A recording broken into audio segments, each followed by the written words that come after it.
చూసాం. జంతర్ మంతర్ వద్ద ఒక శాంతియుతమైన నిరసన కార్యక్రమం చేస్తే వారందరి మీద లాఠీ చార్జ్ చేయడం, వారందరూ కూడా అనేక రకాల ఇబ్బందులు గురించడం.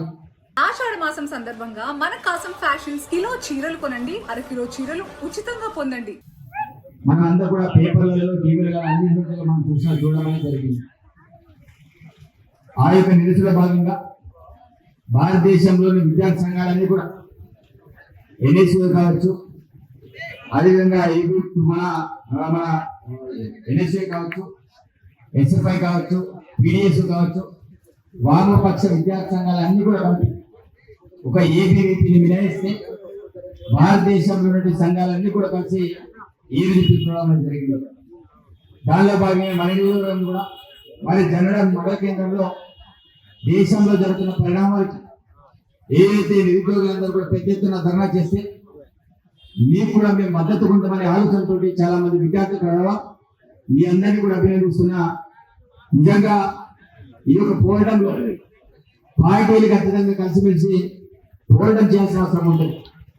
కానీ ఈరోజు మనం చూసాం, రాష్ట్రంలో ఎవరైనా స్పందిస్తున్నారా?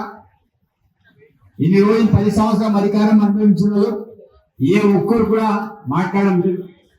ఒకడేమో ఫామ్ హౌస్లో, ఇంకో పిలువాడేమో కూడా బయట పార్టీలు జరుపుకుంటూ బయట. కాబట్టి ఆ రకంగా వారు చేసుకుంటా కనీసం ఏ ఒక్కరికి కూడా కనీసం మద్దతు ఇద్దామనే ఆలోచన రావడం పరిస్థితి మనం చూస్తున్నాం. అందుకే ఏ రోజైతే విద్యార్థుల మీద లాఠీచార్జ్ జరిగిందో అదే రోజు తెల్లారి మన ప్రతిపక్ష నేత రాహుల్ గాంధీ గారు కావచ్చు, అందరు కావచ్చు పార్టీలు ఖచ్చితంగా వామపక్ష సంఘాలన్నీ కూడా ఈ రోజు నిరుద్యోగులకు అండగా ఉండమనే ఆలోచనతో ప్రత్యేకించి వారికి మద్దతుగా అదే రోజు పార్లమెంట్ ముట్టడి కార్యక్రమాన్ని చేపట్టడం అనేది జరిగింది. అందులో రాహుల్ గాంధీ గారిని చూశారు. నిజంగా దేశం కోసం ప్రారంభించిన కుటుంబం వారిని కూడా ఒక మామూలు వ్యక్తిలాగా ఈడ్చి పారేసి కొట్టేసి ముక్కు నుంచి రక్తం కారేలా ఈరోజు మనం చూసాం. నిజంగా ఈ భారతదేశంలో ప్రజాస్వామ్యం ఉన్నా లేదన్నట్టు మనకు కనబడుతుంది. కాబట్టి ప్రజాస్వామ్యాన్ని రక్షించే బాధ్యత మన మీద ఉంది. కాబట్టి మనమందరం కూడా ఏదైతే దేశంలో జరుగుతున్న పరిణామాల విషయం ఈరోజు కలిసి మాట్లాడాలి.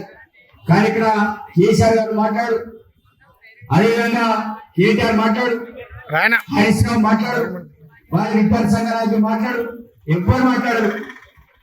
ఎందుకంటే వాళ్ళు కూడా ఆ 10 సంవత్సరాల పాటు మోదీ గారికి వరస్సు పలుకుతూ రైతులకు నల్ల చట్టాలు వచ్చిన మౌనంగా ఉన్నారు, దేశంలో ఎందుకు విద్రోహం జరిగిన మౌనంగా ఉన్నారు. అంటే ఇప్పటికి కూడా అదే మౌనాన్ని వారు పాటిస్తూ ఇంకా వారి కోసమే మోదీ చేసేది కరెక్ట్ అనే విధంగా ఈ రోజు తెలంగాణ రాష్ట్రంలో భారతీయ జనతా పార్టీ ద్వారా బీఆర్ఎస్ పార్టీ కూడా చూస్తున్న విషయం ఏంటంటే తెలుసు. కాబట్టి విద్యార్థి మిత్రులు మీరు ఉదయం 10 గంటల నుంచి వచ్చి ఇక్కడ ధర్నా కార్యక్రమాన్ని మీరు చేపట్టారు. సరే, వాళ్ళతోటి కానీ ఆయన చెప్పిన కార్యక్రమాలు మన విద్యార్థులందరూ ఉన్నారు, తప్పకుండా మీరు రావాలి సార్ అంటే సరే అంటే మీకోసం మీరు రావడం అనేది జరిగింది. మిమ్మల్ని అందరినీ అభినందిస్తున్నా.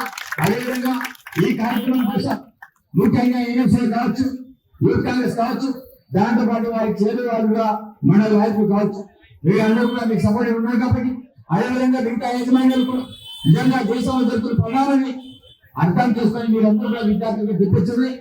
విద్యా సంస్థలకు కూడా పూర్తి స్థాయిలో పిలిపించి మీరు కూడా సహకారం చేసినందుకు విద్యా సంస్థలకు కూడా ప్రత్యేకమైన ధన్యవాదాలు చేస్తున్నాం. తప్పకుండా నిరుద్యోగ సమస్యల పరిష్కారం కావాలంటే ముఖ్యంగా మనం ఇలాంటి కార్యక్రమాలు చేయాల్సిందే. మోదీని గద్దించవరకు మరి వాళ్ళు కోరింది కేవలం ఏదైతే నీట్ పేపర్ లీక్ అయింది, చాలా మంది విద్యార్థులు ఆత్మహత్య చేసుకున్నారు.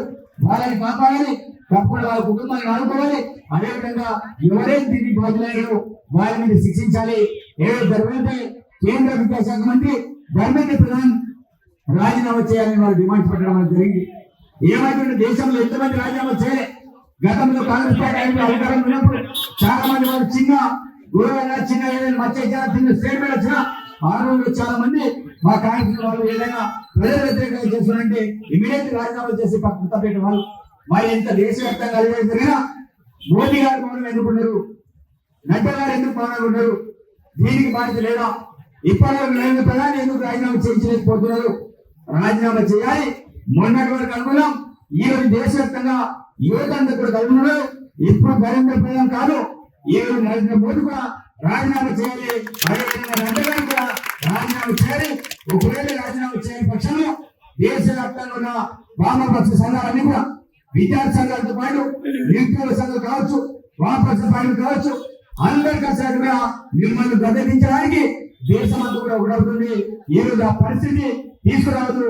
ఆ రోజు రైతుల మీద నల్ల చట్టాలు తీసుకొస్తే రైతులందరూ కూడా ఢిల్లీని కదిలించే స్థాయిలో ఉద్యమం చేస్తే వెనక్కి తగ్గి ఆ నల్ల చట్టాన్ని మీరు ఇచ్చేయడం జరిగింది. ఆ రోజులంతా ఇచ్చేసినప్పుడు ఈ రోజు విద్యార్థులు అయితే కొట్టుకొని ఎక్కడ అక్కడ నిరుద్యోగులు కావచ్చు, విద్యార్థులు కావచ్చు, తప్పులు డోర్ కావాలని ఆలోచన కాబట్టి ఇప్పుడు ఆ విద్యా సంఘాలను కూడా ఏకమై వారందరూ కూడా గద్దెదించడానికి సందర్భం రాదు. అందుకే ఈ యొక్క నిరసన భాగంగా ఎప్పటికైనా మోదీ గారు ఆలోచన చేసి వెంటనే రాజీనామా చేయాలి. నడ్డా గారు కూడా రాజీనామా చేయాలి. దాని ఎవరైతే విద్యాశాఖ మంత్రులు వారు కూడా రాజీనామా చేయాలని తెలియజేస్తే